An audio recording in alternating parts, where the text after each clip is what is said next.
अस्सलाम वालेकुम, मैं हूं हमजा मंसूर और आप लोग देख रहे हैं YouTube channel Dubai vlog part 4 the ending story में खुश आमदीद। आज हम अपनी कहानी दुबई का व्लॉग उसको एंड करने जा रहे हैं।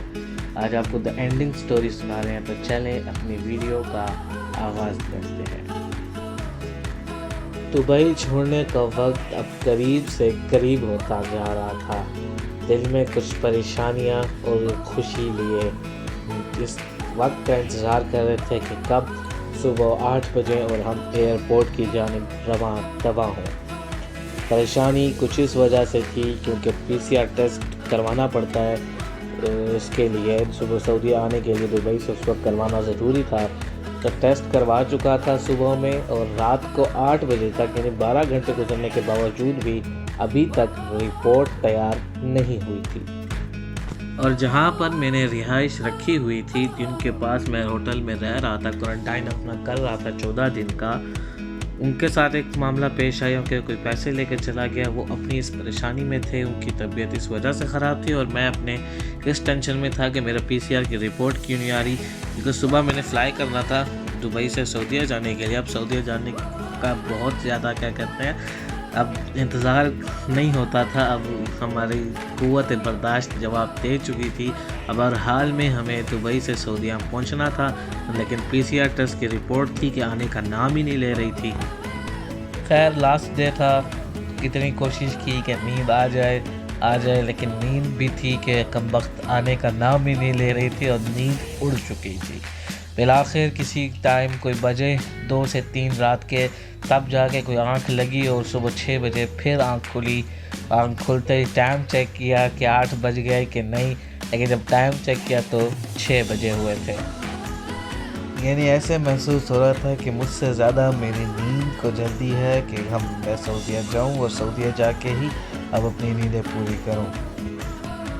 खैर अब 6 बजे उठे हम, नमाज अदा की फजर की, और उसके बाद हम अपना नाश्ता जिस होटल में करते हैं वहाँ गए। वहाँ जाके हमने अपना नाश्ता किया। आखिरी नाश्ता जो दुबई में हमने करना था, अपना वो आखिरी नाश्ता हमने अपने पेट को उससे भरा दुबई के लास्ट नाश्ते से। और उसके बाद फिर हम इंतज़ार करने बैठ गए एक दफ़ा फिर कि यूँ 8 बजे और यूँ ही हम रवाना हो जाएं दुबई से निकल के सऊदीया। बिलाखिर वो लम्हा करीब से करीब होता जा रहा था जब मैं दुबई छोड़ने वाला था फाइनली। तो 7 बजे सुबह के मैंने अपनी पीसीआर रिपोर्ट नेगेटिव रिपोर्ट उठाई, और उसके बाद फिर एक दफ़ा मैं इंतज़ार और एक बार फिर इंतज़ार करने बैठ गया कि जूँ ही 8 बजेंगे तो मैं एयरपोर्ट की तरफ, दुबई एयरपोर्ट की तरफ रवाना हो जाऊंगा। यानी कि लोग तारीख़ पर तारीख़ लेते हैं और मैं इंतज़ार और उस पर फिर इंतज़ार कर रहा था। और बिलाखिर 8 बजे सुबह के और वो टाइम आया, वो लम्हा आया जब मैं दुबई एयरपोर्ट की जानिब रवाना हुआ। दिल में हसरतें और तमन्नाएं लिए अब मैं दुबई से रवाना हुआ सऊदीया के लिए। अब मैं अपने सफ़र पर रवाना था, दिल में हसरतें और तमन्नाएं मदीना के लिए शारजा में, क्योंकि मेरा स्टे था तो मैं शारजा से रवाना हुआ दुबई एयरपोर्ट के लिए। और रास्ते में एक बहुत बड़ा ट्रैफिक जाम मेरा इंतज़ार कर रहा था। अमूमन जो लोग शारजा से दुबई और दुबई से शारजा ट्रैवल करते रहते हैं, यानी वहाँ के मकामी लोग, उनके लिए तो ये नॉर्मल चीज़ थी, मगर मेरे लिए नॉर्मल नहीं था, क्योंकि मैं इंतज़ार में था और मेरी कोशिश थी कि मैं अपने वक्त पे पहुंच जाऊं एयरपोर्ट पे। मगर वो इतना बड़ा ट्रैफिक जैम था कि उससे निकलते हमें आधा घंटा लग गया। अब यहाँ पर आप में से कोई यकीनन किसी के जहन में आ सकता है, अरे बाबा आधा घंटा कौन सा ज़्यादा होता है, आधा घंटा कोई इतना कुछ बड़ा ट्रैफिक जैम नहीं होता। लेकिन मेरे भाई, जिसको ट्रैवल करना है और जिसको एक किसी चीज़ की जल्दी हो, यानी अगर किसी आशिक को अपनी महबूबा से मिलने की जल्दी हो, तो फिर उससे पूछो उसके लिए एक सेकंड कितने सालों, कितनी सदियों के बराबर होता है।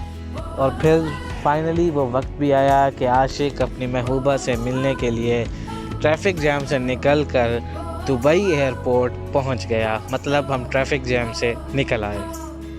दुबई एयरपोर्ट पहुँचे, वहाँ पे हमारे इस्तकबाल में सबसे पहले कुछ अंग्रेज़ और फिर कुछ काले दोनों ही मौजूद थे हमारे इस्तकबाल के लिए, जिन्होंने हमारा अच्छे से इस्तकबाल किया। और फिर उसके बाद हम अपना दुबई एयरपोर्ट के ऊपर अपनी जगह पे पहुँचे, जहाँ पे हमने जाकर अपना सामान की चेकिंग करवा के फ़्लाई करना था।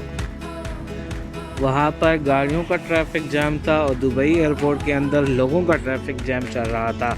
यानी एक बार फिर आशिक अपनी महबूबा से मिलने के लिए एक लंबे इंतज़ार में बैठ गया।